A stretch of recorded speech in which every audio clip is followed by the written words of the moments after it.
बंदी छोड़ सतगुरु रामपाल जी परमेश्वर जी की जय हो। परमपिता परमात्मा सारी सृष्टि के रचनहार, कुल मालिक, असंख्य ब्रह्मांडों के स्वामी, जगत गुरु, तीनों लोकों में प्रवेश करके सबका भरण पोषण करने वाले, राजाधिराज, आत्माधार, नाथों के नाथ, देवों के देव महादेव, सर्वेश्वर, महेश्वर, मृत्युंजय, अजरो अमर, आदि अनादि सनातनी प्रभु, जगत पिता जगदीश्वर, श्री श्री 1008 की उपाधि के वास्तविक अधिकारी, अकाल मूर्त सौद स्वरूपी राम वासुदेव, सर्वगतम ब्रह्म, परम पूज्य, प्रथम पूज्य, परम संत, परम पुरुष, परम धनी, परम दयालु, सत्य कबीर, हक्का कबीर, अल्लाहु कबीर, अल्लाहु अकबर, बाखबर, अल्लाह ताला, जगत के तारणहार, जगत के मुक्तिदाता, जगत के जगन्नाथ, हारे के सहारे, हिंदुओं के राम, मुसलमानों के अल्लाह, सिखों के वाहिगुरु, ईसाइयों के मसीह, दया के सागर दयानिधि, करुणा के सागर करुणानिधि, स्वयंभू परिभू, संकट मोचन, कष्ट हरण, मंगल करण, दुख भंजन, अविगत कबीर, निर्विकार निर्विषम परमात्मा, अलय अलेख सतगुरु, आदि अनादि सतगुरु, असली मर्यादा पुरुषोत्तम, असली राम, असली कृष्ण, असली घनश्याम, असली मुरारी, राजाओं के राजा, महाराजाओं के महाराजा, शहनशाहों के शहनशाह, सम्राटों के सम्राट, भगवानों के भगवान, अल्लाहों के अल्लाह, प्रभुओं के प्रभु, मसीहाओं के मसीह, सच्चे वाहे गुरु, बाबाओं के बाबा, पीरों के पीर, सेठों के सेठ, जगत सेठ, सावड़सा सेठ, सर्वगुण संपन्न, अनंत कोटि कलाओं के स्वामी, अनंत कोटि ब्रह्मांडों के नायक, योगियों में महायोगी, ध्यानियों में महाध्यानी, सिद्धों में परम सिद्ध, ज्ञानियों में तत्व ज्ञानी, ब्रह्म ज्ञानी, महाज्ञानी, परम ज्ञानी, सर्वश्रेष्ठ ज्ञानी, विज्ञानी, युवा कबीर, समरथ कबीर, असमवात, अमित ओजा, सच्चे रहनुमा, करीम अल्लाह, सुभान अल्लाह, दुनिया के अंतिम पैगंबर, 8 सितंबर 1951 से गांव धनाना, जिला सोनीपत, हरियाणा, भारतवर्ष की पावन भूमि पे प्रकट रियल कल की भगवान श्री नारायण साकार हरि, श्री बाबा साहेब, नूर अनंत परमात्मा, संत श्रोमणी सतगुरु रामपाल जी परमेश्वर जी के चरण कमल में साध संगति से जुड़े हुए देश विदेश से आप और हम सभी सत्सेवक भाई बहनों का अनंत कोटि दंडवत प्रणाम। सत्साई भाई और बहनों, दया परमपिता परमेश्वर जी की, सारी सृष्टि के रचनहार सतगुरु रामपाल जी भगवान की, जिनके शुभ आशीर्वाद से, विशेष आशीर्वाद से पवित्र पुस्तक जीने की राह के ऊपर वीडियो बनाने की श्रृंखला जारी है। इसी श्रृंखला में आज हमारा ये 10वें नंबर का वीडियो है। प्रत्येक वीडियो में गुरुदेव भगवान के आशीर्वाद से अध्यात्म से संबंधित बहुत सारी बातें आप और हम सभी भगत भाई बहनों को प्राप्त हो रही हैं। जिन बातों को सुनकर जो भगत भाई बहन भक्ति मार्ग पर लगे हुए हैं उनका दृढ़ विश्वास हो रहा है, और जो अभी सतगुरु रामपाल जी के सत्संग ही सुन रहे हैं उन्हें बहुत कुछ जानकारी प्राप्त हो रही है। तो कल के वीडियो में गुरुदेव भगवान ने हमें राम भगत जी की कथा के माध्यम से बहुत सारी बातों से परिचित करवाया, अवगत करवाया कि किस प्रकार से हमने अपने बड़े बुजुर्गों का सम्मान करना चाहिए, उनकी सेवा करनी चाहिए, उनको प्रेम से बोलना चाहिए, ताकि हमारे बच्चों में संस्कार पड़े और बुढ़ापे में यदि आज हम अपने बुजुर्गों की सेवा करेंगे तो आगे चलकर परमात्मा भी हमारी सेवा करवाएंगे। और घर स्वर्ग के समान बन जाता है जब संत का सत्संग घर में चलना शुरू हो जाता है। नाम दीक्षा लेकर सभी भक्ति शुरू कर देते हैं और अपनी आत्मा का कल्याण करवा लेते हैं। तो भाई और बहनों, ये पवित्र पुस्तक जीने की राह, यदि आपने अभी तक इस पुस्तक का पार्ट नंबर 1 नहीं देखा है तो आप जिसे प्रार्थना है पार्ट नंबर 1 से देखना ज़रूर शुरू करें, क्योंकि पार्ट नंबर 1 इस पुस्तक की भूमिका है और भूमिका को अच्छे से पढ़े बिना, समझे बिना आगे का वीडियो समझ में आना थोड़ा मुश्किल है। तो आज के वीडियो में हम गुरुदेव भगवान के आशीर्वाद से शुरू करते हैं। पवित्र पुस्तक जीने की राह, पार्ट नंबर 10, पेज नंबर 71। सत्संग से घर की कलह यानी झगड़ा समाप्त होती है, क्योंकि सत्संग से ज्ञान होगा। ज्ञान से हम लोग विचार करेंगे कि हम क्यों लड़ रहे हैं, क्यों झगड़ रहे हैं। 2 दिन का ये जीवन है, कब किसका समय आ जाए कोई भरोसा नहीं है।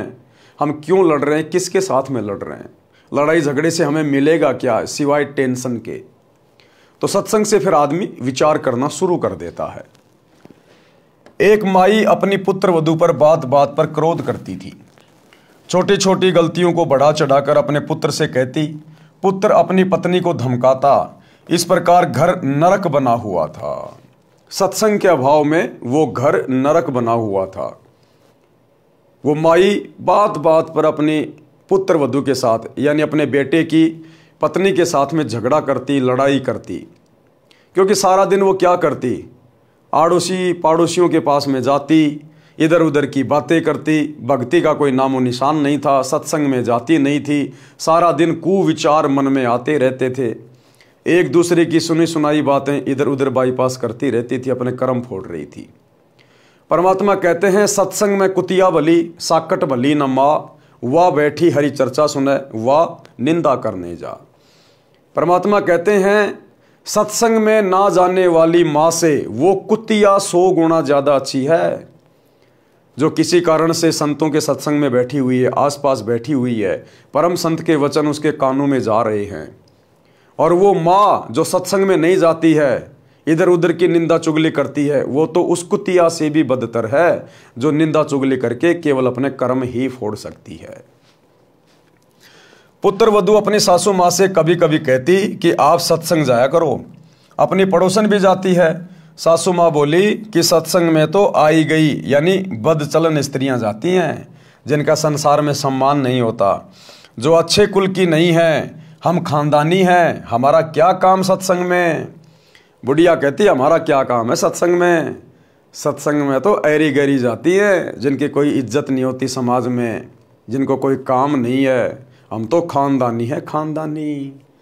परमात्मा कहते हैं अगले जन्म में फिर वो खानदानी धर्मराज के द्वारा कुतिया बनाई जाती है, कुतिया, बिना सत्संग के, बिना भक्ति के।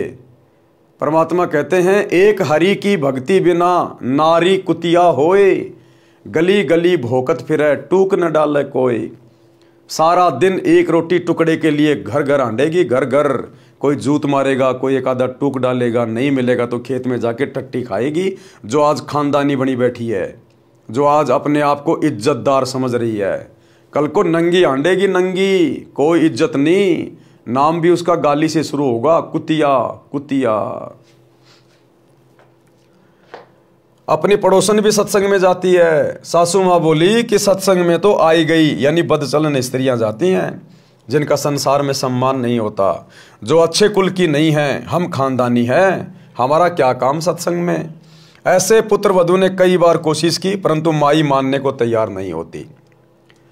एक दिन गांव की स्त्री किसी कार्यवश उसके घर आई तो सास अपनी पुत्र वधू को गालियां दे रही थी, धमका रही थी कि आने दे तेरे खशम को, आज तेरी खाल उतराऊंगी।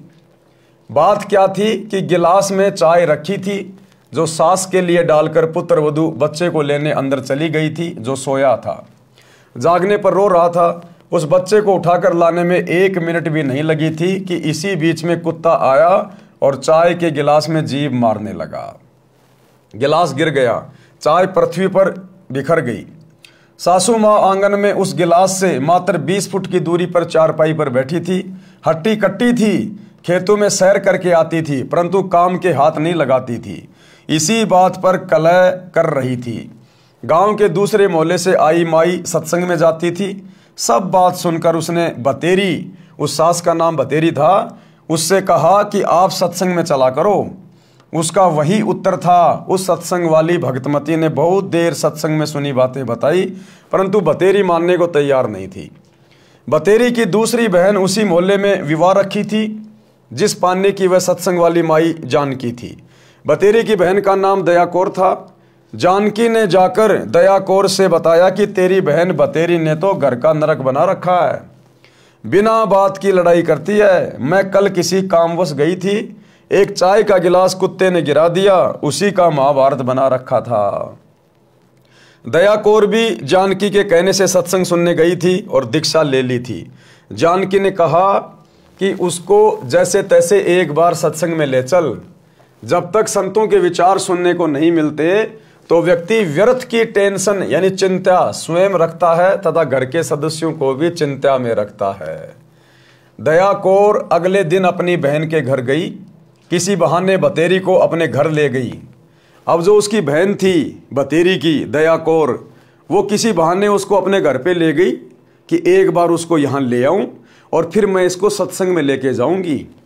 एक बार ये सत्संग में चल पड़ेगी, गुरुजी के सत्संग सुनेगी और वहाँ जो माइयाँ, जो भाई बहन होंगे, उनसे बैठ के ज्ञान चर्चा होगी, परमात्मा की महिमा होगी, तो कुछ इसके समझ में आएगा। हो सकता है परम संत के वचन कान में पड़ जाएं तो इसके संस्कार बदल जाएं, इसका जीवन परिवर्तित हो जाए और घर नरक बनने से बच जाए।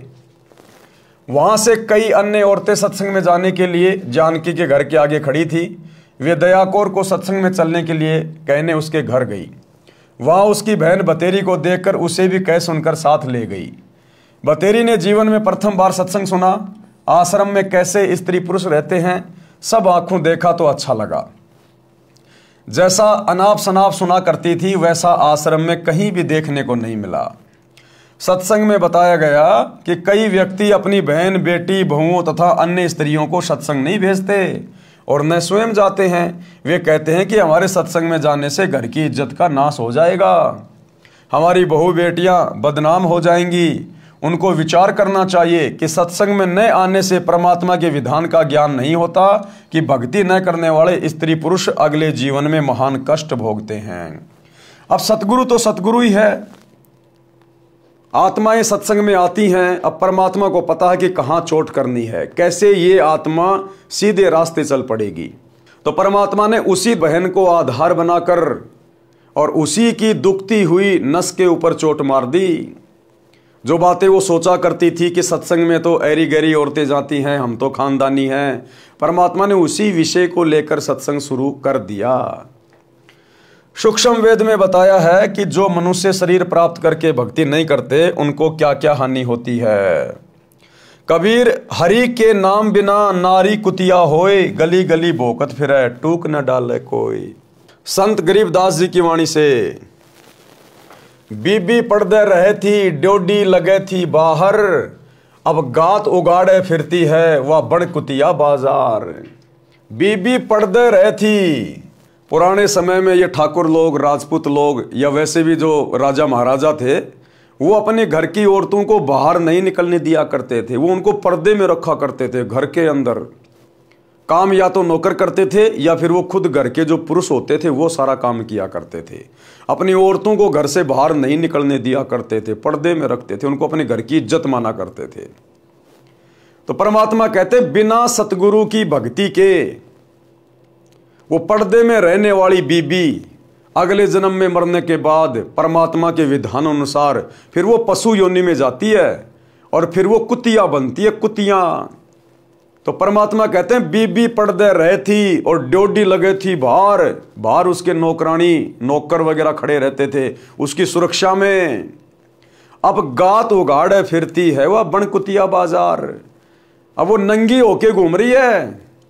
वो पर्दे में रहने वाली घर की इज्जत एक भक्ति ना करने से, सतगुरु के सत्संग ना सुनने से, अब वो गात उगाड़े फिरती है बन कुतिया बाजार। ये दुर्गति करवा ली उसने सत्संग में ना जाने से। वे पर्दे की सुंदरी सुनो संदेशा मोर। परमात्मा कहते हैं वो जो सुंदरियां, घर की इज्जत, वो स्त्रियां जो पर्दे में रहा करती थी, सुनो संदेशा मोर कि उनके बारे में सुन लो मेरी बात।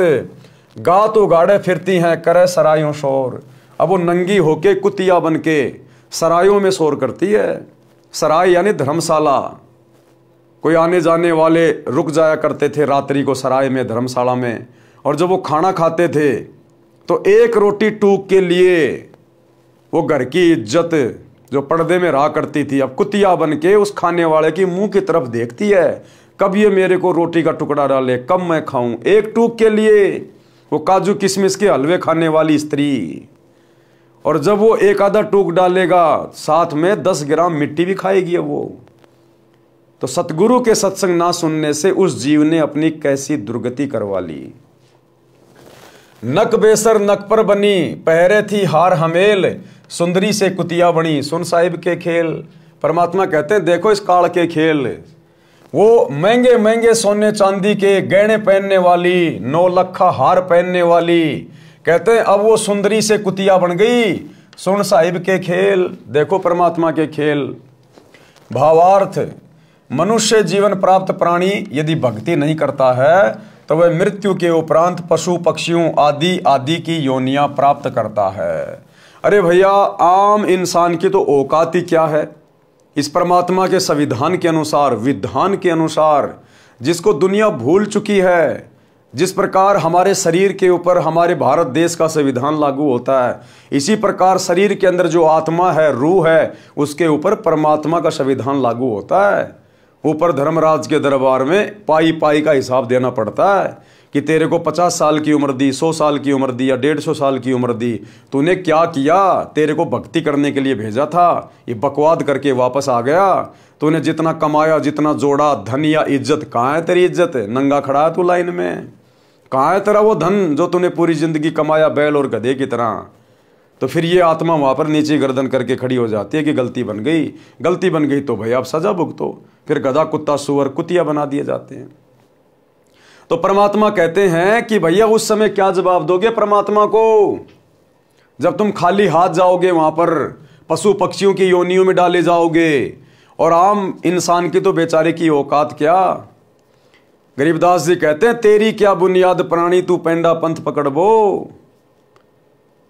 जब देश का राजा जो भक्ति नहीं करता, पहले राजा कहा करते थे, बादशाह कहा करते थे, वजीर आजम कहा करते थे, आजकल उनको प्राइम मिनिस्टर कहते हैं, प्रधानमंत्री, राष्ट्रपति, मुख्यमंत्री, ये सब राजा हैं अपने अपने पद पर।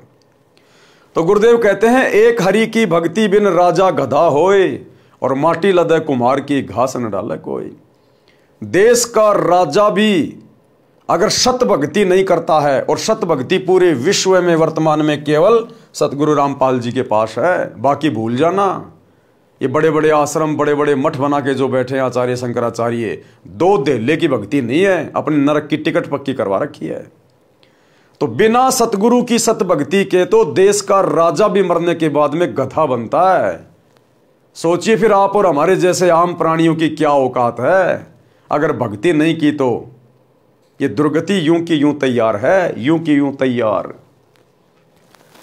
परमात्मा के नाम जाप बिना स्त्री अगले जन्म में कुतिया का जीवन प्राप्त करती है, फिर निवस्त्र होकर नंगे शरीर गलियों में भटकती रहती है। वो घर की इज्जत, वो पर्दे में रहने वाली, सोने चांदी के गहने हार पहन पहन के अपने आप को अति सुंदर मानने वाली, वो घर की इज्जत अब वो नंगी होके कुतिया बन के गली गली में भोंकती हुई फिर रही है एक रोटी टूक के लिए।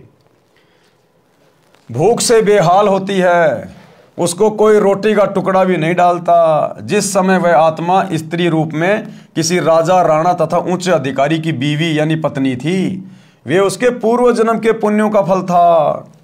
जब उसका मनुष्य जन्म था और वो पर्दे में रहा करती थी, किसी राजा की रानी बनके, किसी बहुत बड़े अधिकारी की पत्नी बनके, या ठुकरानी बनके, तो परमात्मा कहते हैं कि वो आत्मा उस जन्म में अपने पिछले जन्म की दान पुण्य की मलाई खा रही थी। अगले जन्म के लिए भक्ति की नहीं, दान पुण्य किया नहीं, संतों के सत्संग में गई नहीं, उसने अपनी दुर्गति करवा ली। अब वो कुतिया बन के घूम रही है राजा की रानी। वे उसके पूर्व जन्मों के पुण्यों का फल था, जो कभी किसी जन्म में भक्ति धर्म आदि किया था, वह सर्व भक्ति तथा पुण्य स्त्री रूप में प्राप्त कर लिए। जैसे आज देश का प्रधानमंत्री है या कोई मुख्यमंत्री है, बहुत बड़ा कोई उद्योगपति है जिसका दुनिया में नाम है, और भक्ति आज वो कर नहीं रहा, और भक्ति भी करता है तो खाली लोग दिखावे की, अपने केवल वोट प्राप्त करने के लिए किसी मंदिर का उद्घाटन कर दिया, किसी मस्जिद में चला गया, किसी तीर्थ पे चला गया, केवल जनता को खुश करने के लिए। और वो भक्ति भी शास्त्रों के अनुसार नहीं है। ये शास्त्रों में, किसी भी धर्म के धर्मशास्त्र में मूर्तियां बना बना के पत्थर की, सोने की, चांदी की या पीतल की, ये पूजने का आदेश नहीं है। जो मंत्र जाप हमारे धर्मगुरु देते हैं, हरे हरे, राधे राधे, श्याम मिलादे, ओम नमो भागवते वासुदेवाय, जय जय राम, हरे राम, ओम नमः शिवाय, जय जगदीश हरे, ये सब फर्जी है, फर्जी मनमाना आचरण है पूरा। किसी भी धर्मशास्त्र में जो कि प्रमाणित हैं, चारों वेद, गीता जी, कुरान, पुराण, बाइबल, आपको किसी भी धर्म ग्रंथ में इन मंत्रों के जाप करने का कोई उल्लेख नहीं मिलेगा। ये मनमाना आचरण है, मनमाना आचरण है। तो यदि वो देश का राजा, प्रधानमंत्री, मुख्यमंत्री अगर कोई भक्ति भी करता है तो वो भी शास्त्रों के विरुद्ध करता है, तो अगले जन्म में वो सीधा गधे की योनि में जाता है वो राजा। ये परमात्मा का विधान है। तो वर्तमान में वो राजा, वो मुख्यमंत्री, बहुत बड़ा कोई अधिकारी, बहुत बड़ा कोई बिजनेसमैन, कोई बॉलीवुड का हीरो हीरोइन, कोई ये क्रिकेटर, वर्तमान में यदि सतगुरु रामपाल जी की भक्ति नहीं करते हैं तो हमें वो जो ठाठ बाट करते हुए दिखाई दे रहे हैं ना, घूमते फिरते, नाचते गाते, मौज मस्ती करते, राज करते, वर्तमान में वो अपने पिछले मनुष्य जन्म की मड़ाई खा रहे हैं। जब कभी उनका इससे पहले मनुष्य जन्म था स्त्री या पुरुष का, और उन्होंने जो भक्ति की थी, दान पुण्य किया था, मंत्र जाप किए थे, उनका प्रतिफल आज वर्तमान में भोग रहा है। वो दान धर्म किया हुआ तो मिल गया, लेकिन मोक्ष नहीं हुआ, क्योंकि मोक्ष तो सच्चे सतगुरु के शरण में आने से होगा। अब वर्तमान में भक्ति वो कर नहीं रहा तो अगले जन्म में क्या मिलेगा? अगर अगला जन्म उसको मिलेगा मनुष्य का, तो बीच में 84 लाख योनियां भोगनी पड़ेंगी, एक लंबा चक्कर काट के आना पड़ेगा गधे कुत्ते सुअर बनने का। 84 लाख प्रकार की योनियां, सुनने में छोटा शब्द है, लेकिन एक गधे का जीवन देख लो कितना कष्टमय, कितना दुखदायी होता है। तो कहते वो राजा फिर अगले जन्म में पशु योनि में जाएगा, जो आज हमारे को बहुत बड़ा पावरफुल दिखाई दे रहा है। चाहे भारत का हो, चाहे अमेरिका का हो, चाहे किसी भी देश का हो, परमात्मा के दरबार में प्रधानमंत्री गिरी नहीं चलती, ये राष्ट्रपति गिरी नहीं चलती, ये नेतागिरी केवल यही चलती है जब तक उसके पुण्य हैं। और जिस दिन यहां भी उनके पुण्य खत्म हो जाते हैं, पिछले जन्मों की भक्ति कमाई जब समाप्त हो जाती है, तो यहां भी उनकी दुर्गति होती है। उनका हेलीकॉप्टर क्रैश हो जाता है, विमान उनका क्रैश हो जाता है, एक्सीडेंट में मारे जाते हैं, बीमारी में मारे जाते हैं। सब कुछ पाप और पुण्य के आधार से चलता है। इसलिए संत भक्ति पे जोर देते हैं कि मनुष्य जन्म केवल परमात्मा प्राप्ति के लिए मिलता है, बाकी तो अपने संस्कार से, जिसको राज मिला है, जिसको कुछ भी मिला है पद, उसके संस्कार से मिला हुआ है।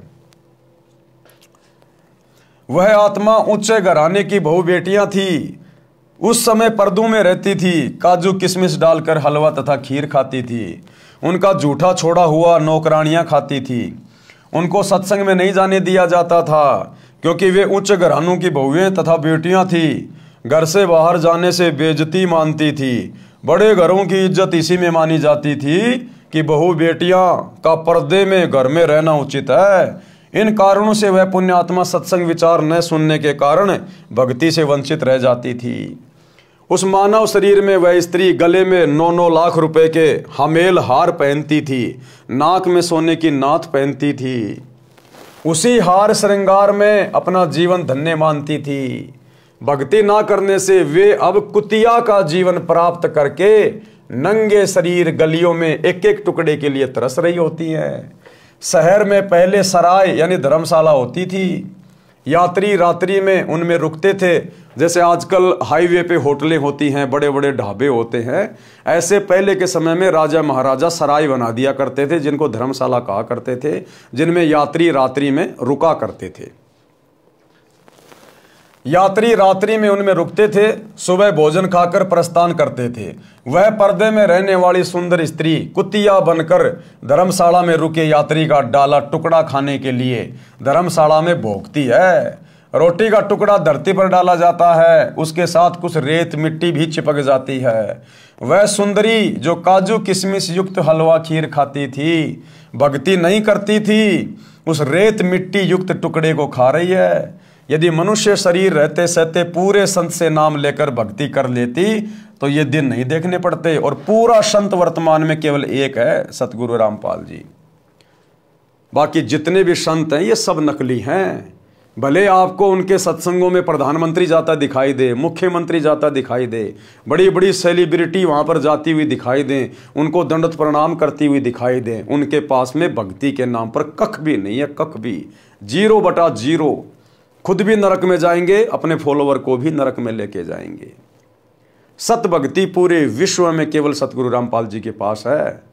एक बार थोड़ी हिम्मत करके जेब से मोबाइल निकाल कर यूट्यूब पर जाकर सर्च करें, सृष्टि रचना सतगुरु रामपाल जी, धीरे धीरे सुनना शुरू करें एक बार। अन्यथा परमात्मा अपने कर कमल से जो हमें लिख कर दे रहे हैं, ये बीतेगी फिर हमारे साथ में।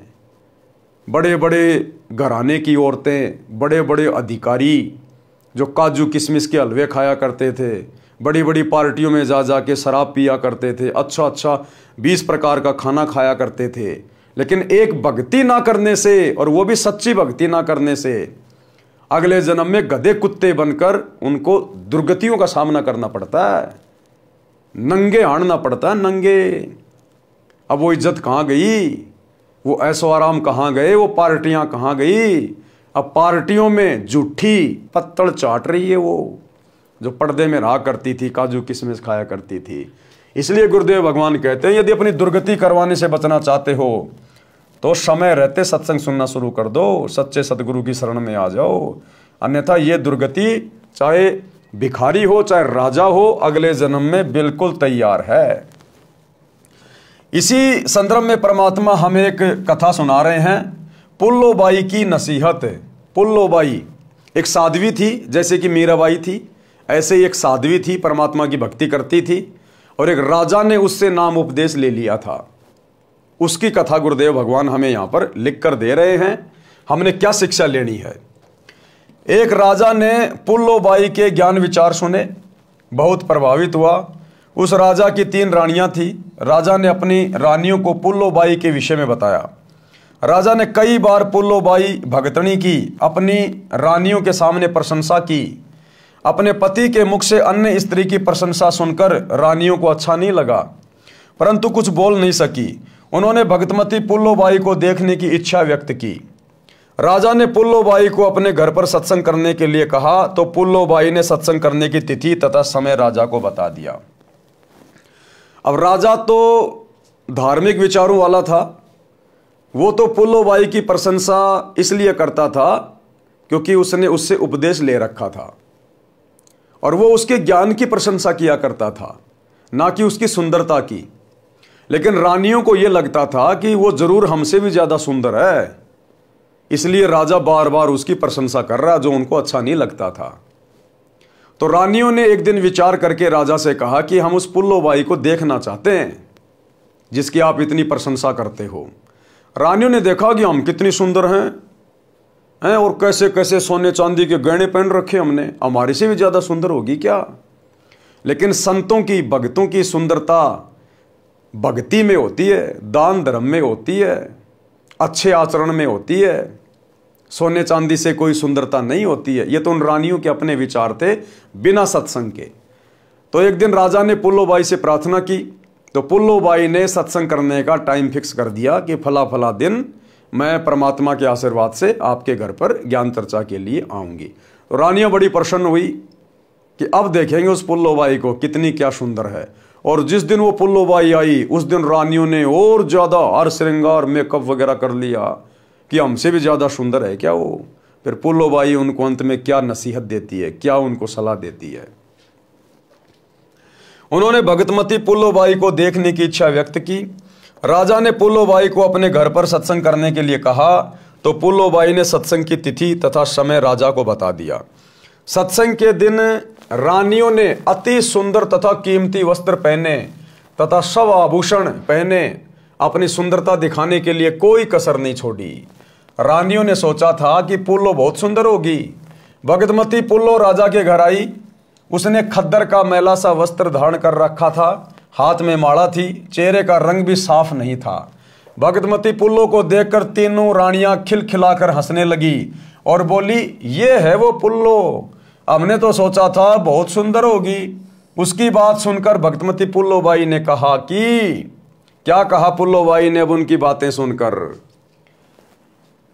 गहना बादा तन की शोभा, यानी तुम अपने शरीर के ऊपर जो कीमती कीमती वस्त्र पहनकर, आभूषण पहनकर जो अपनी शोभा मान रही हो ना, अपनी इज्जत मान रही हो ना, कहते हैं वस्त्र आभूषण तन की शोभा, और ये तन काचो भांडो, ये शरीर तो कच्चे मटके जैसा है, और भक्ति बिना बनोगी कुतिया, राम भजोना रांडो। कि हे बेशरम औरतों, भक्तिहीन औरतों, बिना परमात्मा की भक्ति के आज तुम अपने शरीर की सुंदरता, ये बहुत महंगे महंगे कपड़े, सोने चांदी के आभूषणों को समझ रही हो ना, ये शरीर तो कच्चे मटके की तरह है, कब फूट जाए कोई भरोसा नहीं। और बिना सतगुरु की सतभक्ति के अगले जन्म में कुतिया बन के घूमोगी। कुतिया बिना भक्ति के बनोगी कुतिया। राम भजो ना रांडो, परमात्मा का सत्संग ले लो, सतगुरु की शरण ग्रहण कर लो समय रहते और भक्ति कर लो।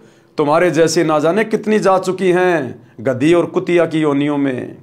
तो इस प्रकार से पुल्लोबाई ने उनको समझाने का प्रयास किया। भावार्थ, सुंदर वस्त्र तथा आभूषण शरीर की शोभा बढ़ाते हैं। ये शरीर नाशवान है, जैसे कच्चा घड़ा होता है। ये शरीर क्षण भंगुर है, यानी कब नष्ट हो जाए। एक्सीडेंट में ये मर जाए, छत से गिर जाए तो ये खराब हो जाए, टूट जाए, फूट जाए, आग में ये जल जाए, जहर खाने से ये मर जाए। इस शरीर का कोई स्टैंड ही नहीं है, ये तो बिल्कुल कच्चा मटका है, क्षण भंगुर है। न जाने किस कारण से, किस आयु में और कब नष्ट हो जाए।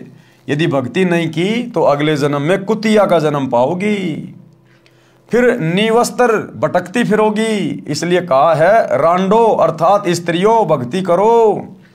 रांड शब्द विधवा के लिए प्रयोग होता है, परंतु सामान्य रीति में स्त्रियां अपनी प्रिय सखियों को प्यार से संबोधित करने में प्यारी गाली के साथ प्रयोग किया करती थी। अब शिक्षित होने पर यह शब्द प्रयोग नहीं होता। भगतमती पुल्लोबाई ने सत्संग सुनाया, कबीर परमेश्वर जी की साखियां सुनाई और क्या कहा, कबीर हरि के नाम बिना नारी कुतिया हो, गली गली भोकत फिरे टूक न डाले कोय। कबीर राम रटत कोडी भलो, चू चू पड़े जो चाम, सुंदर देही किस काम की, जा मुख नाही नाम। परमात्मा कहते हैं राम रटत कोडी भलो और चू चू पड़े जो चाम, सुंदर देह किस काम की, जामुख नाही नाम। एक व्यक्ति है, बहुत अट्टा कट्टा शरीर है, अच्छा चिकना चुपड़ा चेहरा है, अपने आप को बड़ा धन्य मान रहा है, सुंदर समझ रहा है, और राम नाम है नहीं उसके पास, यानी सच्चे सतगुरु की भक्ति है नहीं। तो परमात्मा कहते हैं वो चाहे कितना अट्टा कट्टा है, कितना सुंदर है, कितना स्वस्थ उसका शरीर है, अगले जन्म में बिना सतगुरु की भक्ति के 84 में जाएगा, पशु पक्षियों की योनियों में कष्ट उठाएगा। और एक ऐसा व्यक्ति है जो बीमार है, कोढ़ जैसा रोग लगा हुआ है, लेकिन परमात्मा का नाम मिला हुआ है, अपनी भक्ति करता है, कहते हैं वो शरीर त्यागने के बाद में मोक्ष प्राप्त करेगा। और परमात्मा की भक्ति से उसका भयंकर से भयंकर रोग भी ठीक होगा, क्योंकि ये लक्षण है, ये गुण है परमात्मा की भक्ति के। परमात्मा अंधे को आंख देता है, कोढ़ी को काया देता है, बांझ को पुत्र देता है, निर्धन को माया देता है। ये गुण है परमात्मा के। तो कहते हैं राम रटत कोडी बलो, चू चू पड़े जो चाम। जिसका शरीर बीमारी से खराब हो रहा है लेकिन भक्ति कर रहा है, कहते हैं उस सुंदर व्यक्ति से लाख गुना अच्छा है वो, जिसका शरीर स्वस्थ नहीं है लेकिन जो भक्ति कर रहा है। क्योंकि ये मनुष्य शरीर भक्ति करने के लिए मिलता है। ये बकवाद करते हुए तो हमें असंख्य जन्म हो गए, असंख्य जन्म। ये कोई पहला मनुष्य जन्म नहीं हमारा। ना जाने आज से पहले कितने करोड़ों अरबों हमारे स्त्री पुरुष के मानव जन्म हो चुके हैं। हमने उन जन्मों में ये बकवादें तो करी हैं, और हर जन्म को बर्बाद करने के बाद हम फिर 84 लाख योनियों में गए। अब की बार हमारा दाव लगा इस भक्ति युग में। परमात्मा धरती पर सशरीर प्रकट हैं सतगुरु रूप में। एक बार सत्संग सुनना शुरू करो। तो परमात्मा कहते हैं राम रटत कोडी भलो, चू चू पड़े जो चाम, सुंदर दे किस काम की, जा मुख नाही नाम। कबीर नहीं भरोसा देही का, विणस जावे छिन माही, श्वास सांस में नाम जपो, और यतन कछु नाई। परमात्मा कहते हैं ना जाने ये तुम्हारा शरीर कब छूट जाएगा, इसका कोई भरोसा नहीं है। लिखा हुआ नहीं है कि तू 40 साल जिएगा, 50 साल जिएगा। परमात्मा के कागजों में तो लिखा है, लेकिन तुम्हें नहीं पता इस बात का। इसलिए अपनी मृत्यु को अति निकट समझकर, संतों के सत्संग सुनकर, ज्ञान से परिचित होकर उनके शरण लेके अपनी आत्मा का कल्याण कराओ। नहीं भरोसा देही का, ये विनस जाए छिन माही, 1 सेकंड नहीं लगती कब ये मर जाएगा, एक्सीडेंट में, भूकंप में, बीमारी से। कहते हैं श्वास में नाम जपो, और यतन कछु नाई। सतगुरु तुम्हें जो मंत्र दीक्षा देगा उसको श्वास से जपो, यानी सतगुरु जो विधि बताएगा उस विधि से भक्ति करो, मंत्रों का जाप करो, तब इस मनुष्य जन्म का कोई फायदा है। कबीर श्वास ऊ श्वास में नाम जपो, व्यर्थ श्वास मत खो, ना जाने इस श्वास को आवन हो के न होए। गरीब सर्व सोने की लंका थी, रावण से रणधीरम, एक पलक में राज्य गया जम के पड़े जंजीरम। कि वर्तमान में तुम्हारी औकात क्या है, हम हैं क्या, हैसियत क्या है। मालिक कहते हैं मर्द गर्द में मिल गए, जिनको वास्तु में हम लोग मर्द कह सकते हैं, जो वास्तु में ताकतवर थे, बलवान थे, जिनके पास में धन था, पावर थी, रावण जैसे, कंस जैसे, हिरण्यकशिपु जैसे। कहते मर्द गर्द में मिल गए, वो भी मिट्टी में मिल गए, बिना सतभक्ति के, बिना सतगुरु की सत्संगति के। मर्द गर्द में मिल गए रावण से रणधीरम, कंस केश चानोर से हिरणाकुश बलवीरम। कहते हैं तुम्हारी तो औकात क्या है, वर्तमान में 5-5 फुट के, 6-6 फुट के, 6.5 फुट के, पता नहीं क्या समझने लग जाते हैं अपने आप को। रावण की 150 फुट की हाइट थी, 150 फुट की। रोजाना 100 जोटों का मांस खाता था, 100 मटके दारू के पीता था रावण। अब ये बातें तुम्हारे समझ में कम आएंगी। एक बार सतगुरु के सत्संग सुनना शुरू करो, तब पता चलेगा इस दुनिया में कैसे कैसे बलवान होके जा चुके हैं। भीम द्वापर युग में, जिसमें 10,000 हाथियों जितनी पावर थी। आज एक कुत्ता बस में नहीं आता इंसान के, एक कुत्ता पीछे लग जाए तो आदमी आगे होके भग लेता है। और फिर भी ना जाने अपने आप को क्या समझ के रखते हैं कि हमारे से बड़ा बलवान कोई है नहीं। 4 दिन कोई सिंगल हड्डी आदमी जिम में क्या चला जाता है, शर्ट फाड़ने को हो जाता कि बस मेरे से बड़ा तो कोई है नहीं, हट जाओ सामने से सारे, नहीं तो फोड़ दूंगा। तो परमात्मा कहते हैं यहां रावण जैसे चले गए, जिन्होंने भगवान शंकर के कैलाश पर्वत को भी हिला दिया था। तुम्हारे से 1 क्विंटल का पत्थर नहीं हिलता आज। कहते हैं वो बिना सतगुरु की सतभक्ति के कुत्ते वाली मौत मरे, कुत्ते वाली मौत है। और आज कहीं चूहे बन के जमीन में बिल खोद के रह रहे वो। तो कहते हैं वर्तमान में 5-5 फुट के इंसानों, तुम्हारी क्या औकात है, तुम्हारी क्या वैल्यू है अगर भक्ति नहीं करी तो। कहते हैं सर्व सोने की लंका थी, रावण से रणधीरम। रावण 1 लाख पूत 1.25 लाख नाती, उस रावण के दीवाना बाती। रावण के 1 लाख बेटे थे, एक से बढ़कर एक, और 1.25 लाख रिश्तेदार थे उसके। कहते हैं आज उसके घर में कोई दीपक जलाने वाला भी नहीं है, उसका खानदान समाप्त हो गया। आज जिसके घर में 2-4 बेटे हो जाए ठीक ठाक से, पूरे गांव को धरना चाहता है, अगले जन्म में चूहा बन के बिल बना के रहेगा, दुनिया को दुखी करने वाला। सर्व सोने की लंका थी, रावण से रणधीरम, एक पलक में राज्य गया जम के पड़े जंजीरम। गरीब मर्द गर्द में मिल गए, रावण से रणधीरम, कंस केश चानूर से हिरणाकुश बलवीरम। और तेरी क्या बुनियाद है, जीव जन्म धर लेत। गरीबदास जी कहते हैं हे कलयुग के इंसान, तेरी क्या औकात है उन पहले वाले महापुरुषों के सामने। तेरा तो जीव शरीर है, जीव, तेरी तो कोई वैल्यू नहीं है। ना तो कोई ताकतवर है, ना ऐसा तो कोई धनवान है, कोई पैसे वाला है। आज कुछ नहीं है तेरे पास में, कब तेरी फूंक निकल जाए कोई भरोसा नहीं है। गरीब तेरी क्या बुनियाद है, जीव जन्म धर लेत। और गरीब दास हरि नाम बिना खाली रह जा खेत। सच्चे सतगुरु की भक्ति कर ले, अन्यथा भक्ति के बिना तेरा ये मनुष्य जन्म खाली रह जाएगा और यमराज के दरबार में जाके मुंह लटकाएगा, सीधा 84 लाख योनियों में ठोकेगा। शब्दार्थ कबीर परमेश्वर जी ने अध्यात्म का विधान बताया है, यानी परमात्मा का संविधान बता रहे हैं।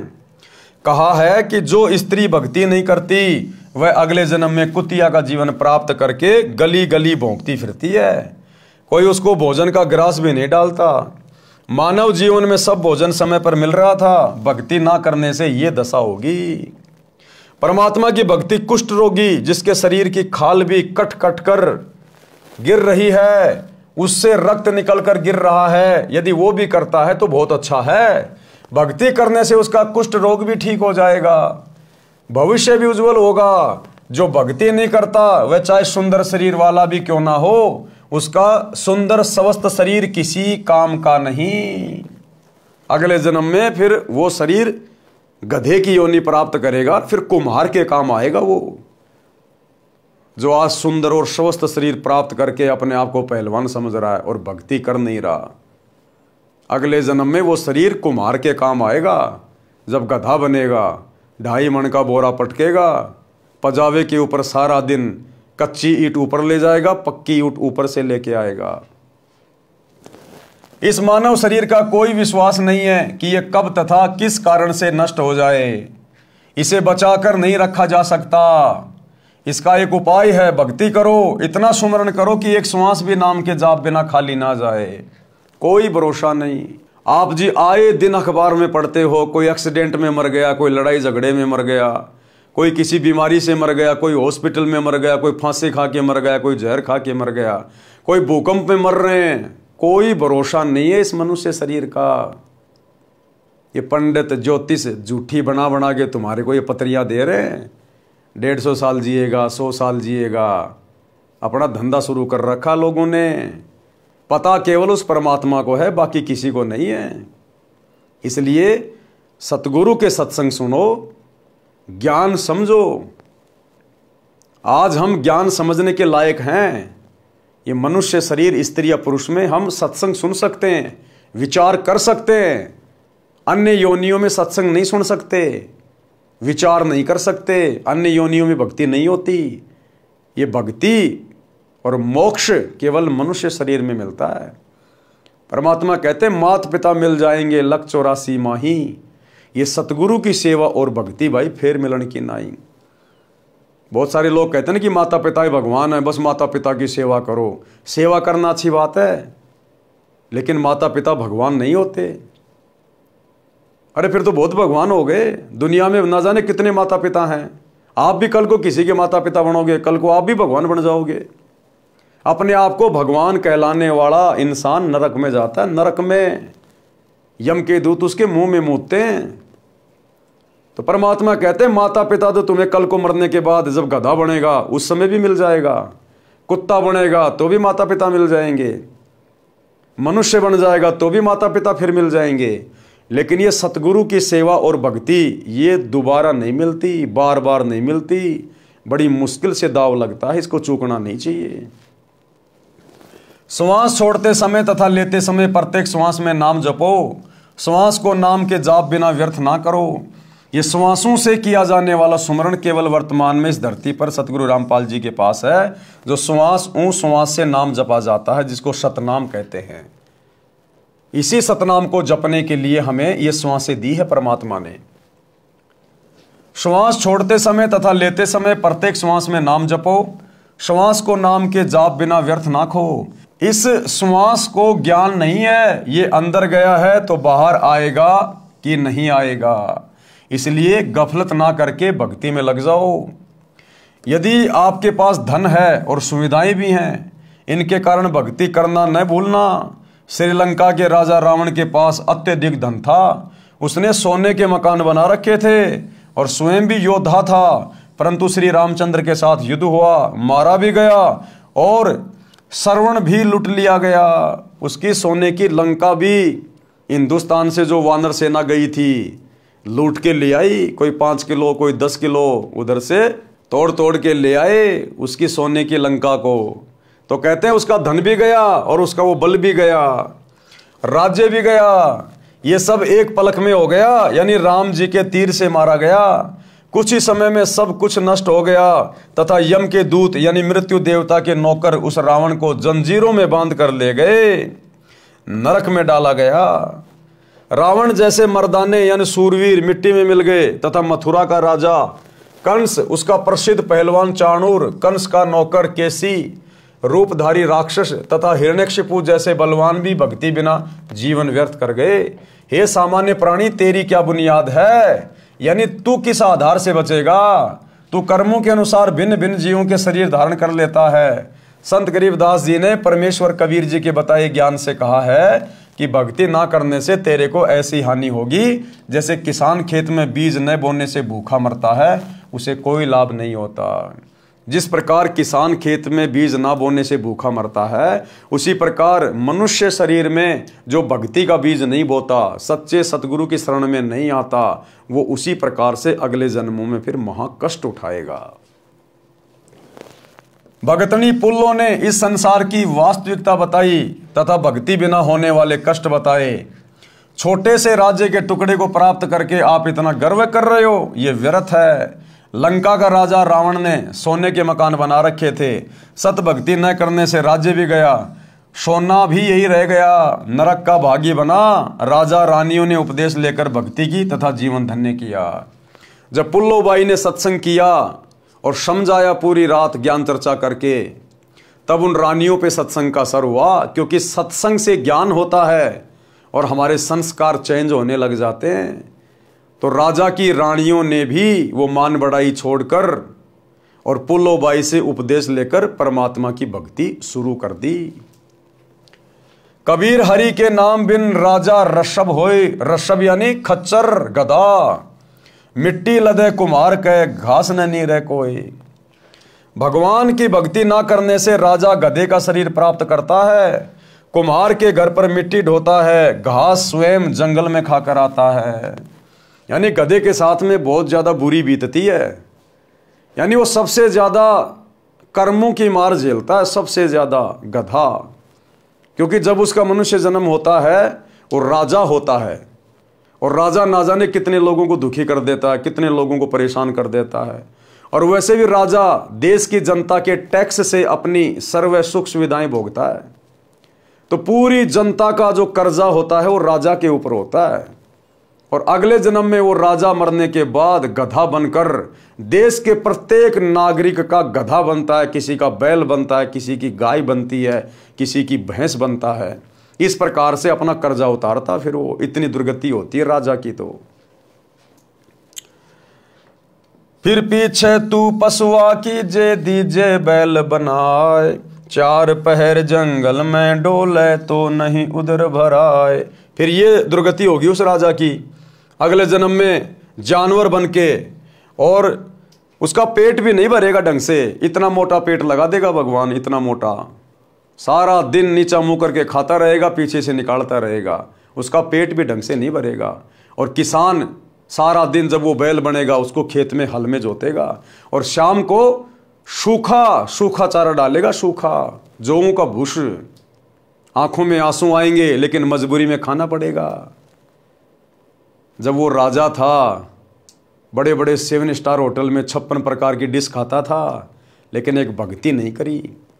अरे राज्य भी कर, किसने मना किया, लेकिन साथ में सतगुरु की भक्ति भी कर, और नेक नीति ईमानदारी से परमात्मा से डर कर अपना राज्य कर, जनता के साथ न्याय कर।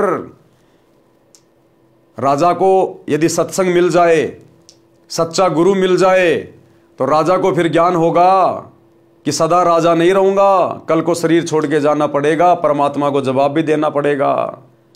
अगर परमात्मा ने तुझे इतनी बड़ी जिम्मेदारी दी है पूरे देश की, तो तेरे पास अच्छा अवसर है देश की सेवा करने का। राजा तो बहुत अच्छी प्रकार से भक्ति कर सकता है, क्योंकि राजा के पास धन की कमी नहीं होती। वो दान धर्म खूब कर सकता है, भंडारे कर सकता है, अपने शुभ कर्म बना सकता है, लेकिन बिना ज्ञान के वो उल्टे अपने कर्म फोड़ के जाता है और अगले जन्म में पशु योनि में जाता है। तो गुरुदेव कहते हैं फिर 56 प्रकार के भोजन खाने वाला, फिर वो कुर्डियों पे डोलता है, गंदगी खाता, फिर वो गधा बन के। सिर पर सींग दिए मन बोरे, धूम से मच्छर उड़ाए। फिर कहते हैं वो बैल बनेगा, उसके सिर पे 2 सींग लग जाएंगे और धूम से मच्छर उड़ाए। आज जो एसी में सोता है, कल को फिर बैल बनेगा ना, फिर उसके एक पूंछ लगा दी जाएगी, वो पूंछ ही उसका पंखा होगी, वही उसकी कूलर होगी, वही उसकी एसी होगी, उसी से अपने मच्छर और मक्खियां उड़ाएगा फिर वो राजा। तो कहते हैं सिर पर सींग दिए मन बोरे, धूम से मच्छर उड़ाए, और कांधे जुआ जोते कुआ, कोंदू का बुशकाए। उसको फिर किसान खेत में जोतेगा, खेत से पानी निकालेगा चड़स से, और खाने को क्या मिलेगा, कोंदू का भूस, जोक का चारा मिलेगा, जोक का भूस, जो बहुत तीखा होता है, चुभता है, लेकिन खाना पड़ेगा। अब वो राजा थोड़ी है जो उसके लिए 20 प्रकार की सब्जियां और 3 प्रकार की चपाती लेके आएंगे। भक्ति करता तो परमात्मा फिर से उसको मनुष्य जन्म देता, कोई बड़ा अधिकारी बनता, हो सकता राजा बन जाता, फिर से उसको वही सुविधाएं मिलती। लेकिन उसने अपनी बात बिगाड़ ली एक सच्चे सतगुरु की शरण ग्रहण ना करने के कारण। भावार्थ, गधे का शरीर पूरा करके वह प्राणी बैल की योनि प्राप्त करता है। कौन? वो राजा, वो अधिकारी जो भक्ति नहीं करता। मानव शरीर में जीव को कितनी सुविधाएं प्राप्त थी। भूख लगते ही खाना खाओ, दूध पियो, चाय पियो, प्यास लगे तो पानी पी लो। भक्ति ना करने से वही प्राणी बैल बनकर सुबह से शाम तक 4 पहर अर्थात 12 घंटे तक जंगल में फिरता है, हल में जोता जाता है। दिन में केवल 2 बार आहार बैल को खिलाया जाता है, दोपहर 12 बजे तथा रात्रि में।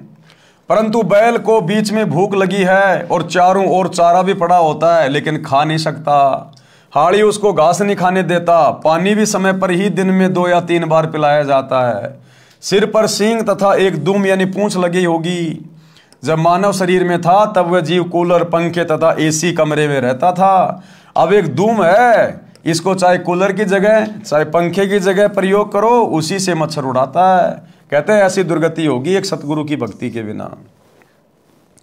सत्संग में यह भी बताया गया है कि घर में कलह का कारण परमात्मा के विधान को न समझकर संसार के भाव में चलना है। घर का कोई सदस्य घर में हानि नहीं करना चाहता, किसी कारण से हानि हो जाती है तो उसको लेकर कलह नहीं करनी चाहिए। जो हानि होनी थी वह तो हो चुकी है, वह तो ठीक नहीं होगी। व्यर्थ की कलह करना समझदारी नहीं है।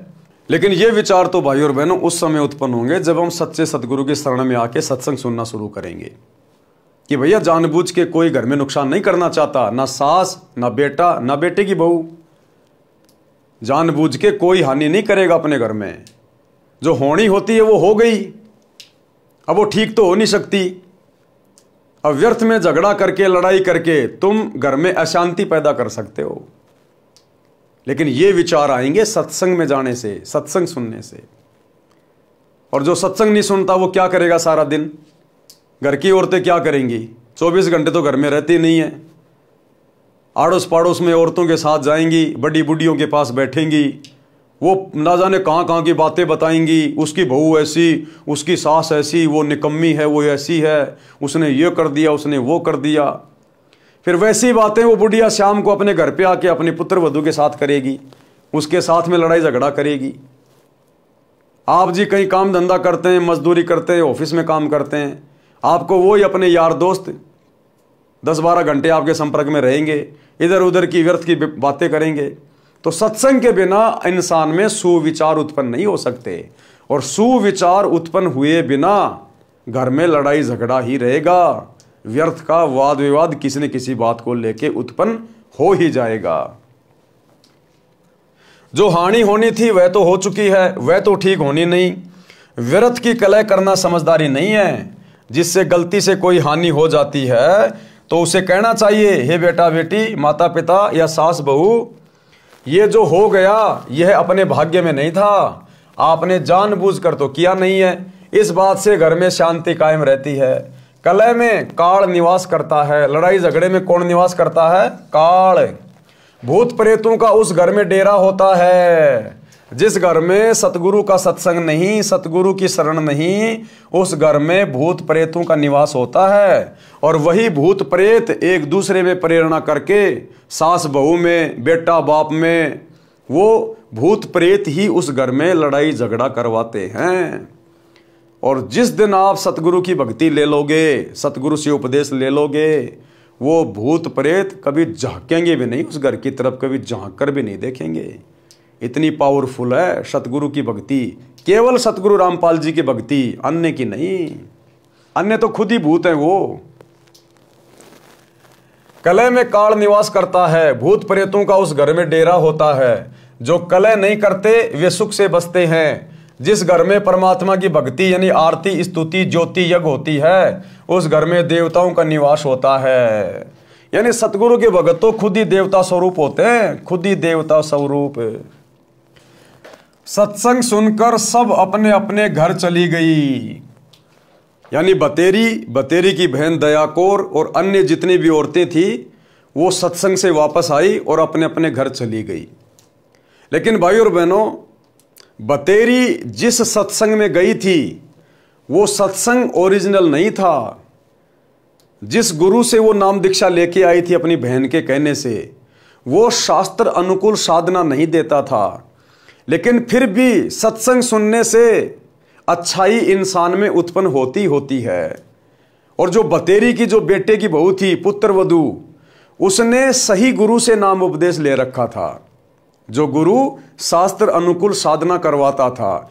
यानी परमेश्वर कबीर जी अपनी आत्माओं को सत्संग देने के लिए, ज्ञान देने के लिए अनेकों वेश बनाकर यहां पर विचरण करते रहते हैं। सत्संग सुनकर सब अपने अपने घर चली गई। सत्संग दिन के 12 बजे से 2 बजे तक हुआ था। पुत्र वधू को पता नहीं था कि सासू माँ सत्संग में गई थी। अगले दिन सुबह भैंस का दूध निकालकर पुत्र वधू उस दूध की भरी बाल्टी को छत में लगे कुंडे वाले सरिये में प्रतिदिन की तरह टांगने लगी। उसे लगा कि बाल्टी टंग गई, परंतु सरिये के उल्टी ओर बाल्टी का कड़ा लगा था। पुत्र वधू ने सोचा कि ठीक लगा है और बाल्टी छोड़ दी। बाल्टी पृथ्वी पर गिर गई, दूध बिखर गया। आवाज सुनकर बतेरी आई और पुत्र वधू दूध के बजाय सासू माँ की ओर मायूसी से देख रही थी। अब उस पुत्र वधू ने सोचा, जिसका नाम निशा था, कि भैया अब तो घर में वही लड़ाई झगड़ा, वही कलह शुरू हो जाएगी। अब ये जीने देगी ना मरने देगी, और रात को इसका बेटा आएगा, उससे भी मेरी पिटाई करवाएगी। उस बुढ़िया की तरफ देखने लग गई। बोलना उचित नहीं समझा, क्योंकि पुत्र वधू को पता था कि सासू माँ किसी भी सफाई के वचन नहीं सुनती। सोच रही थी कि आज का सारा दिन लड़ाई झगड़े में जाएगा, शाम को पति आएगा, उससे भी पिटाई करवाएगी।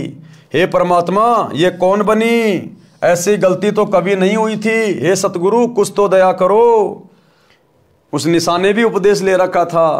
वो भी अपने सतगुरुदेव भगवान से अरदास करने लगी कि हे परमात्मा, हे गुरुदेव, दया करो, ऐसी गलती तो मेरे से कभी नहीं बनी। हे सतगुरु, कुछ तो दया करो, मैं तो आपकी भक्ति भी भूलने लगी हूं। मुझे तो सारा दिन सासू माँ के श्लोक याद रहते हैं, क्योंकि घर में 24 घंटे लड़ाई झगड़ा। अब वो बहू बेचारी ज्यादा कुछ बोलती नहीं, क्योंकि उसने तो नाम उपदेश ले रखा था। वो सासू माँ सारा दिन लड़ाई झगड़ा रखती थी, तो बेचारी डर के मारे अपने गुरुजी की भक्ति भी नहीं कर पाती थी, सत्संग भी नहीं सुन पाती थी। और सासू माँ के श्लोक ज्यादा याद थे, यानी उसकी गालियां ज्यादा याद रहती और सत्संग रहते कम याद। तो बोले, गुरुदेव, मैं तो आपकी भक्ति भी भूलने लगी हूं, ये तो इतना झगड़ा करती है। हे सतगुरु, कुछ तो दया करो, मैं तो आपकी भक्ति भी भूलने को हो रही हूं। मुझे तो सारा दिन सासू माँ के श्लोक याद रहते हैं। बतेरी बोली, बेटी, जो होना था वह हो गया। आज हमारे भाग्य में दूध नहीं है, चिंता ना कर। इस दूध को ऊपर से हाथों से बाल्टी में डालकर भैंस को पिला दे। ये कहकर जो नाम दीक्षा ली थी उसका जाप करने लग गई।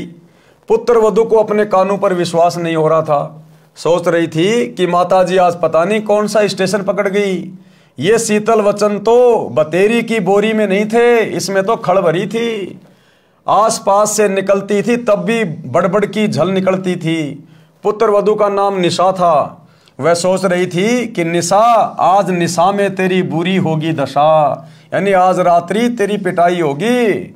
इसका बेटा आएगा, उस समय सारी बात बताएगी और तेरी बुरी दशा होगी। निशा की सोच थी कि पति को बताएगी, वह माता की बात सुनकर मेरी कुछ नहीं सुनता, अच्छी बुरी कहेगा, सारा दिन और रात्रि रोने में जाएगी। निशा ने दूध बाल्टी में डालकर भैंस को पिला दिया, बाल्टी धोकर रख दी। बतेरी आई और बोली कि बेटी, रोटी खा ले, चिंता मत कर बेटी। मैं कल मेरी बहन दया कौर के साथ दिन में सत्संग में गई थी, मेरी तो आंखें खुल गई। मैं तो बहुत कलिहारी बनी हुई थी। बेटी, हो सके तो क्षमा कर देना। पीछे हुआ सो हुआ, आगे से अपनी बेटी को पलकों पे रखूंगी। मेरी असली बेटी तो तू है, जन्मी बेटी तो अगलों की थी। वह चली गई, अपना दुख सुख साझा है। मेरी तो एक दिन के सत्संग ने ही आंखें खोल दी। मात्र एक दिन के सत्संग ने उस बुढ़िया को परिवर्तित कर दिया, चेंज कर दिया। क्योंकि संतों के वचन में पावर होती है, शक्ति होती है। और यदि सत्संग मिल जाए पूर्ण संत का, तो ये जीवन भी परिवर्तित और मृत्यु के बाद में सीधा परमात्मा के दरबार में मोक्ष। नकली संतों के सत्संग से, उनकी नाम दीक्षा से मोक्ष नहीं मिलेगा। 84 लाख योनियों का कष्ट नहीं कटेगा। गधे कुत्ते सुअर बनने से नहीं बच सकते। ये महाउपकार तो पूर्ण संत करता है, और पूर्ण संत वर्तमान में धरती पर सतगुरु रामपाल जी हैं। बेटी, अगले रविवार को आप भी चलना, मैं भी चलूंगी। अब उस बतेरी को इस बात का पता नहीं था कि मेरी बेटी ने पहले से ही सत्संग ले रखा है। वो बेचारी डर डर के भक्ति किया करती थी। सासू माँ को वो बताया नहीं करती थी कि बताऊंगी तो और ज़्यादा झगड़ा करेगी ये, तो छुप छुप के अपनी आरती कर लेती थी, कोई सत्संग वगैरह सुन लिया करती थी इस प्रकार से। तो बुढ़िया को इस बात का मालूम नहीं था। तो बुढ़िया ने कहा, बेटी अगले रविवार को आप भी चलना, मैं भी चलूंगी, धीरे धीरे बेटे को भी ले चलेंगे। निशा ने अपने गुरुजी का फोटो यानी स्वरूप कपड़ों में छिपा रखा था। फोटो निकालकर चरणों में शीश रखकर कहा कि हे गुरुवर, आज आपने अपनी बेटी की पुकार सुन ली, घर स्वर्ग बना दिया। शाम को चतर सिंह आया, यानी उस बुढ़िया का बेटा, शाम को चतर सिंह आया तो माता ने दूध गिरने का जिक्र भी नहीं किया। कुछ दिन बाद चतर सिंह को भी नाम दिला दिया। कुछ समय पश्चात निशा के गुरुजी आ गए। अब एक दिन उसकी पुत्र वधू के गुरुजी उसके घर पे आ गए। निशा ने बताया कि गुरुजी, मेरी सासू माँ बहुत अच्छी है, इसने भी गुरु का नाम ले लिया है। बतेरी ने कहा, महाराज जी, निशा ने कभी नहीं बताया कि इसने दीक्षा ले रखी है, ये मेरी कलह से डरती होगी, अब बताया है जब मैंने नाम ले लिया। अच्छा किया इसने, यदि पहले बता देती तो मैं और अधिक दुखी करती और पाप की भागी बनती। निशा के गुरुजी ने कहा, अब उसके गुरुदेव ने क्या कहा, बुढ़िया को क्या कहा? निशा के गुरुदेव ने कहा, माई बतेरी, आप तो आसमान से गिरी और खजूर में अटकी हो, क्योंकि आपकी दीक्षा शास्त्र अनुकूल नहीं है। यानी आपने जिस गुरु से दीक्षा ली है वो गुरु दीक्षा देने का अधिकारी नहीं है। उस गुरु की भक्ति मोक्षदायक नहीं है, शास्त्रों के अनुसार नहीं है। आपको थोड़ा बहुत सुख तो दे देगी वो भक्ति, थोड़ा बहुत राहत तो दे देगी, यहाँ ज्ञान से आप लड़ाई झगड़ा तो छोड़ दोगी, लेकिन शरीर छूटने के बाद में नरक में जाने से नहीं बच सकती, गधी और कुतिया बनने से नहीं बच सकती, 84 लाख योनियों में जाना पड़ेगा, क्योंकि वो गुरु शास्त्र अनुकूल साधना नहीं दे रहा, क्योंकि आपकी दीक्षा शास्त्र अनुकूल नहीं है। सत्य साधना बिना मोक्ष नहीं हो सकता, और सत्य साधना भाई और बहनों वर्तमान में केवल पूज्य गुरुदेव जी के पास है। जैसे रोग की सही औषधि खाने से ही रोग से मोक्ष मिलता है, इसी प्रकार सत्य साधना करने से जन्म मरण के रोग से मुक्ति मिलती है। निशा ने सोचा कि सासू माँ नाराज हो जाएगी, इसलिए बीच में ही बोल उठी कि गुरुजी, सुना है आपने नई पुस्तक लिखी है, वह संगत ने छपवाई है, क्या आपके पास है? गुरुजी बोले, हे बेटी, आपको देने के लिए आया हूँ। ये कहकर गुरुजी दूसरे कमरे में गए जिसमें ठहरे थे, उसमें थैला रखा था। निशा भी साथ साथ गई और बोली, गुरुदेव, बिरड़ के छत्ते को मत छेड़ो, मुश्किल से शांत हुआ है। गुरुजी बोले, हे बेटी, अब तेरी सास जी की पूरी रुचि भक्ति में है, अब ये मानेगी। गुरुजी 3 दिन रुके, तत्व ज्ञान समझाया। बतेरी ने भी गुरु बदल लिया और अपना कल्याण करवाया। 3 दिन तक गुरुदेव ने सत्संग सुनाया, क्योंकि कबीर परमात्मा भिन्न भिन्न वेश धारण करके पृथ्वी पर घूमते रहते हैं अपनी आत्माओं के लिए। तो जब अच्छे से सत्संग सुनाया, सृष्टि रचना बताई, तो उसकी सासू को फिर ज्ञान समझ में आ गया कि भाई मैंने तो अपनी आत्मा का कल्याण करवाना है। अगर एक डॉक्टर से रोग ना कटे तो डॉक्टर बदलने में कोई दिक्कत नहीं होनी चाहिए। तुरंत उसने गुरुजी को सरेंडर कर दिया और शास्त्र अनुकूल भक्ति दीक्षा लेकर शुरू कर दी। सत्संग से घर स्वर्ग बन गया, चारों ओर शांति हो गई। जहां गाली गलौज से सारा दिन गोले छूटते थे, अब उस घर में परमात्मा के ज्ञान की गंगा बहने लगी। भगतमती निशा के गुरुजी परमेश्वर कबीर जी थे, जो अन्य वेश में सत्य भक्ति प्रचार करने के लिए घूमते फिरते थे।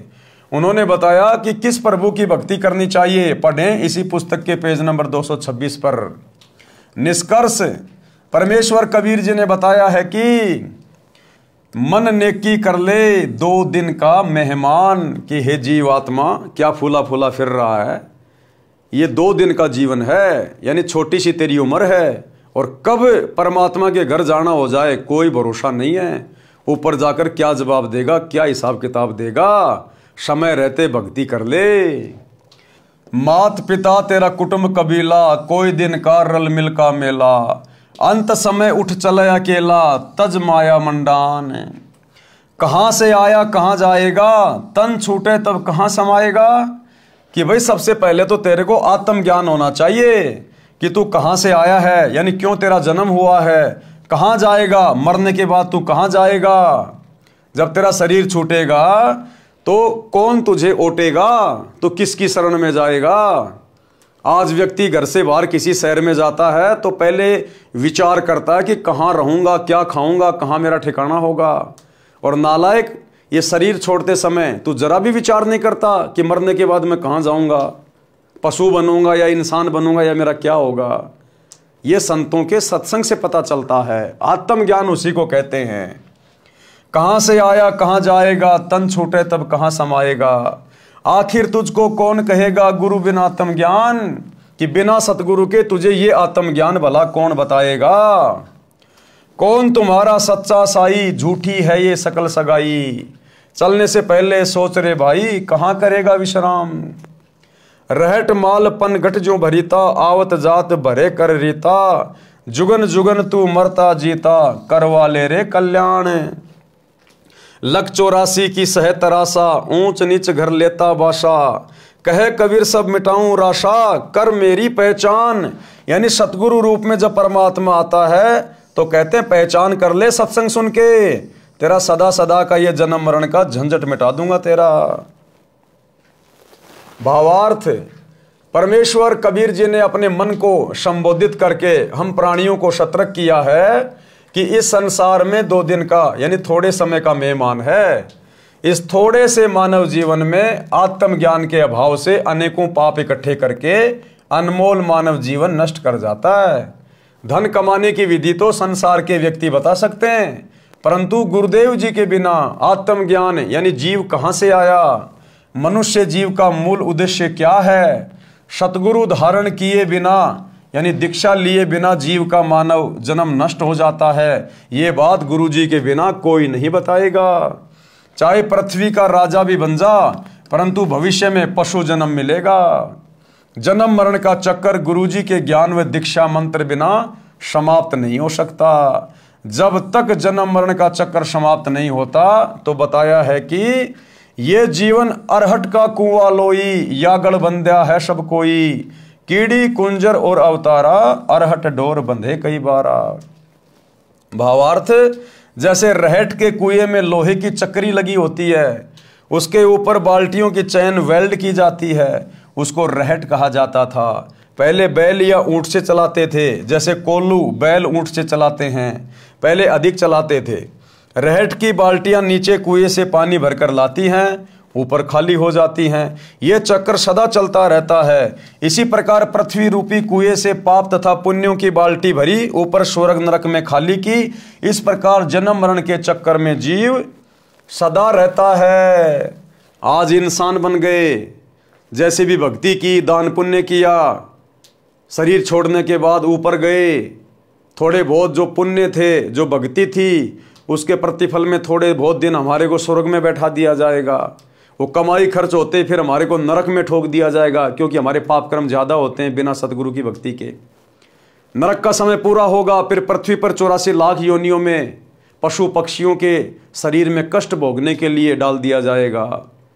तो परमात्मा कहते हैं ये चक्कर तेरा सदा चलता रहेगा। 84 के बाद फिर तेरे को एक मनुष्य जन्म मिलेगा, फिर उस मनुष्य जन्म में तू इसी प्रकार से परिवार के पोषण में, बच्चों के लालन पालन में, 2 रोटी कमाने में, भक्ति कभी की कभी नहीं की, मरने के बाद फिर गधा कुत्ता। कहते ये अरहट का कुआं, अरहट का चक्कर तेरा सदा चलता रहेगा। इसको सतगुरु के बिना कौन समाप्त करेगा, कोई नहीं कर सकता। ऊपर के शब्दों में यही समझाया है कि संसार में परिवार धन सब त्याग कर एक दिन अकेला चला जाएगा, फिर कहीं अन्य स्थान पर जन्म लेकर यही क्रिया करके चला जाएगा।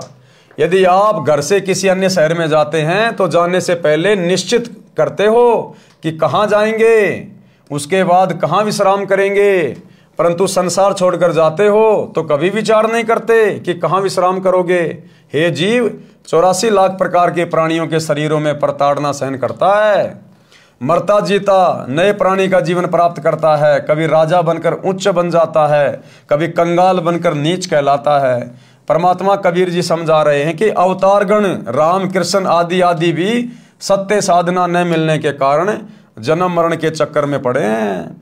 अब बताओ, ब्रह्मा विष्णु महेश ये भी जन्म मरण के चक्कर में हैं। राम श्री कृष्ण ये अवतार, ये पीर पैगंबर, ये भी जन्म मरण के चक्कर में हैं। और इस जन्म मरण के चक्कर से निकालने की एकमात्र सत भक्ति वर्तमान में सतगुरु रामपाल जी के पास उपलब्ध है। इन सभी बातों पे विचार करके, गौर करके, कुछ दिन यूट्यूब पर इनके सत्संग सुन के भाई और बहनों जल्द से जल्द दीक्षा प्राप्त कर लो, यानी सतगुरु की शरण प्राप्त कर लो, नहीं तो बुरी बनेगी। और गुरुदेव कह रहे सत्य साधना मेरे पास है, हे प्राणी तू मेरे को पहचान, मैं समर्थ परमात्मा हूं, मैं तेरा जन्म मरण का सर्व झंझट समाप्त कर दूंगा। तो भाई और बहनों कहते हैं सकल पदार्थ है जगमाही, कर्महीन नर पावत नाई। जिसके भाग्य में नहीं होता है वो उस अनमोल वस्तु को प्राप्त नहीं कर सकता। लेकिन आज इस पृथ्वी पर जितने भी मानव शरीरधारी प्राणी हैं, स्त्री पुरुष हैं, उन सब का भाग्य उत्तम है, अति उत्तम। क्योंकि आज सतगुरु धरती पे प्रकट हैं। आपको वो अनमोल वस्तु सहज में उपलब्ध है जिसके लिए हमें 84 लाख योनियां भोगने के बाद ये मनुष्य चोला मिला है, स्त्री या पुरुष का। तो आज हम किसी को भी निर्भाग नहीं कह सकते हैं। हाँ, निर्भाग तो वो होगा जो शरीर के छूटने से पहले सतगुरु की भक्ति किए बिना धर्मराज के दरबार में चला जाएगा। उससे बड़ा निर्भाग्य प्राणी फिर संसार में और कोई नहीं। तो भाई और बहनों जेब से मोबाइल निकालो, यूट्यूब पे जाके सर्च करो सृष्टि रचना सतगुरु रामपाल जी। एक बार सत्संग सुनना शुरू करो, ज्ञान से ही ज्ञान होगा। आप बच्चे को स्कूल में क्यों भेजते हो? ज्ञान कराने के लिए। आपको पता है कि बच्चा पढ़ाई नहीं करेगा तो इसका भविष्य अंधकार में होगा। इसी प्रकार सतगुरु को पता होता है, संत को पता होता है, अगर इस मनुष्य शरीर से ये भक्ति वाली पढ़ाई नहीं की तो आगे इसके जन्म जन्मांतर अंधकार में चले जाएंगे। अंधकार में गधा कुत्ता बन के असहनीय कष्ट भोगेगा ये प्राणी। इसलिए संत परमार्थी होते हैं, उन्हें हमसे कोई स्वार्थ नहीं है। संत परमार्थी होते हैं, निस्वार्थ भाव से अपना कार्य करते हैं। तो सत्संग सुनकर अपने जीवन को धन्य करें। तो भाई और बहनों आज के वीडियो में केवल इतना ही। कल रात्रि 8 बजे सभी भाई बहन आगे के वीडियो के लिए दास के Facebook page Pawan Das is live के ऊपर लाइव जुड़िए। तब तक गुरुदेव भगवान हम सबको आज्ञा दे, इजाज़त दे, सद्बुद्धि दे, आशीर्वाद दे। बंदी छोड़ सतगुरु रामपाल जी भगवान की जय हो। भाई जो गुरु बचन पे डट गे, कट गे फंद 84 के, कट गे फंद 84 के, कट गे फंद 84 के। भाई जो गुरु बचन पे डट गे, कट गे फंद